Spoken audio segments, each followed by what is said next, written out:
In 2015, this car soccer game was created, and in 2020, this car soccer game became free to play. This is Rocket League. The game is simple. Whichever team scores the most goals wins. More importantly, this is my thoughts on Rocket League. I will be explaining my personal thoughts on this game, beginning on my thoughts on the gameplay and the community, then the graphics, the audio, the controls, camera, and the controller binds, and thirdly, not least, my overall thoughts at the end of this game. Rocket League is a car soccer game which you can take this game either casually, competitively, or while doing the freestyle sort of stuff and do the fancy goals. If you play for fun, you'll most likely be playing casual or competitive games and not dedicating to reach the top rank which in the game, which is Supersonic Legend, or SSL for short. If you decide to play competitive and want to get the top rank, or maybe go pro, you would experience some up and downs.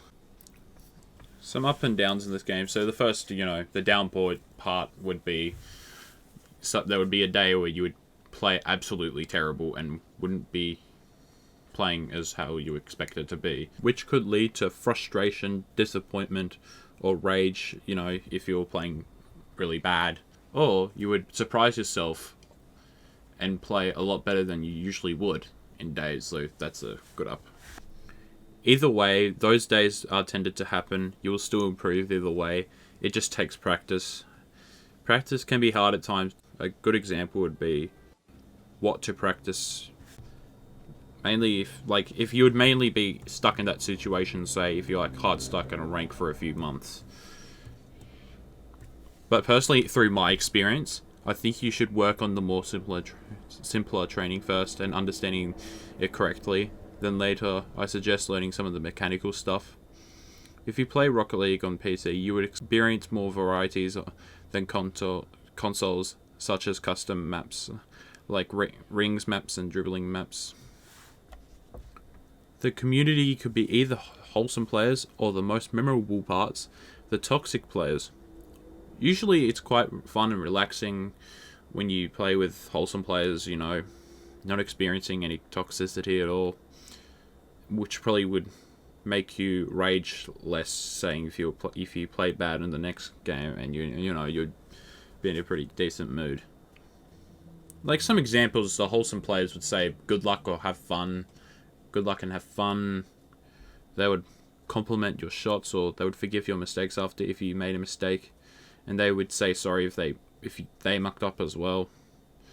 Toxic players are the players who would talk trash most of the time, and the trash talk is just stupid words, and it just manages to make people rage, and they would make people talk trash back.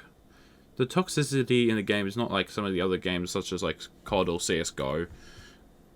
Most of the Rocket League players would use the quick chat saying what a save, or when you didn't save the ball, and some other stuff that they are mad at, which could end up turning up to a 1v1 against the other player. Like, they can all either just talk trash about your gameplay, say that you suck.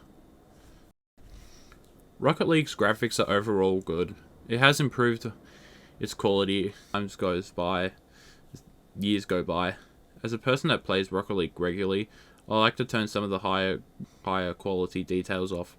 It's a personal preference for everyone, but most pro players would have their settings turned to performance and the gameplay look smoother and not get distracted by the background or other details. Some people would turn their graphics, make their game look epic. The sound in Rocket League is mostly pretty good. Sometimes there has been irritating noises, such as the boost and some of the noise of the boost in the car engine. In my opinion, the music in this game is pretty decent. Like, some of them I really like listening to, and some aren't as good as others. I listen to the music sometimes when I'm just training or I'm in custom maps. The camera and controller binds in this game suck due to the default settings, but luckily you can avoid them by just changing your camera settings and change your control binds.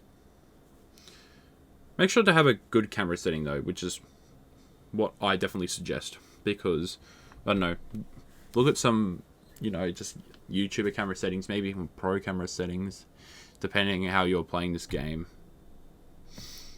And there's also a sensitivity in the game of your controller as well, like how fast you move, how fast you're up the air. But like, I wouldn't mess around with it when you're just starting the game. I guess you can mess around when you have more experience of the game. Overall, in my opinion, Rocket League is a fun game to play. I have enjoyed playing Rocket League since I got my PC. Before that, I was playing on PS4, and I'm glad it's free to play now, so if you haven't played it, why not give it a try? Because it's probably better than Fortnite. There's a lot of fun stuff to do, like such as playing with your friends, and you guys can create a lot of fun playing together or just messing around. Playing the game there's some good moments of stressful at times. Just, say if you're one game to rank up or down. The community fun and dumb at the same time. The gameplay is fun overall. The graphics are pretty good. All the settings turned up for most players, so the sound effects are satisfying, such as the sound as the alphabet, and it can be irritating, such as the helicopter engine sound effect. The biggest highlights in the game would be some of the cool shots you have done, reaching a rank that you wanted to make for a long time. Even some of the best toxic players would, they would say some of the stupidest stuff, and and it just turns out being funny for the dumbest reasons why. And even just some of the conversations you have in this game. So, once again, if you haven't tried this game, go try it, because it is quite a fun game to play with. Just depends how you play it, I guess. Yeah, thank you for watching.